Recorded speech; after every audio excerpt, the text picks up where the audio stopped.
جميلة، انت اصريتي ان احنا نتقابل واتقابلنا اهو فعلا. بقالك نص ساعة ما قلتيش حاجة واحدة مفيدة. ممكن افهم احنا ايه اللي جايبنا هنا؟ اللي جايبنا هنا ان انا كان بقالي فترة متلخبطة ومحتاجة حد يبقى فاهمني اتكلم معاه وبس لقيتني بكلمك يعني. هو انت جاية بعد الفترة دي كلها ما لقيتيش غيري انا تكلميه؟ ماشي، عايزة ايه يا جميلة؟ عايزة اقول ان انا في تصرفات اتصرفتها كنت فاكراها ان هي صح، في اختيارات اخترتها وافتكرت ان هي برضو صح، وافتكرت ان انا كبرت وعقلت، بس اكتشفت ان انا غلطانة زي ما اي حد بيغلط. انت مش بتغلط؟ اكيد بغلط، كل البني ادمين بتغلط، بس للاسف يا جميلة غلط عن غلط بيفرق. يعني يمكن الفرق ان انا بحاول على قد ما اقدر لما اغلط في حد اعوضه عن الغلط اللي انا غلطته فيه. يعني انت مش شايف ان انت غلطت في اي حاجة زمان؟ بالعكس، انا غلطت غلط كبير. يعني تقدري تقولي كده غلطت في حق نفسي لما سمحت ان انا ابقى موجود في علاقة الطرف التاني مش مقدر قيمتي فيها اصلا. بس دي مش غلطتك،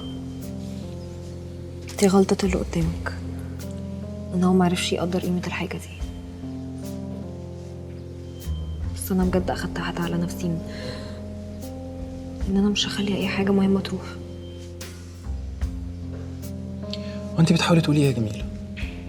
بتحاولي يعني تقولي لي ان انت كان في حاجة في حياتك ضيعتيها وندمتي عليها؟ اه، بس ما كانش قصدي ان ده يحصل. جميلة، ما كانش قصدك ده مش مبرر ان انت تأذي الناس، ده مش عذر. هو انت ليه شايف ان انا اللي دايما بغلط ودايما اللي باذي، وان انت ما غلطتش في اي حاجه؟ انت عمرك ما اذيتني. لا يا شيخة، وانا اذيتك في ايه بقى وظلمتك في ايه يا جميلة؟ انا هقولك انت اذيتني في ايه. ظلمتني في ان انت ما احترمتش مساحتي، ولا كنت بتديني وقت افكر حتى، وكنت دايما خايف ان انا اهرب لحد ما هربت. بعد كل ده انا اللي في الاخر طلعت غلطان؟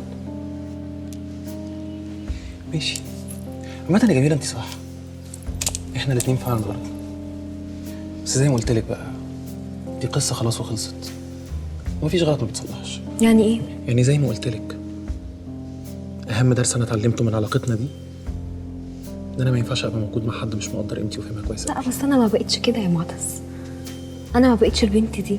انت ما بقيتيش كده دلوقتي، شويه وهترجعي تاني تتجنني ولا تزهقي ولا الله لا، اعلم ايه مين اللي قال هيحصل. مين قال انا دلوقتي عارفه انا عايزه ايه. ليه بتقول كده؟ متاكده ان ده اللي انت عايزاه؟ هو ده اللي انا عايزاه. انت هتفضلي المره دي يا جميله؟ هفضل المره دي.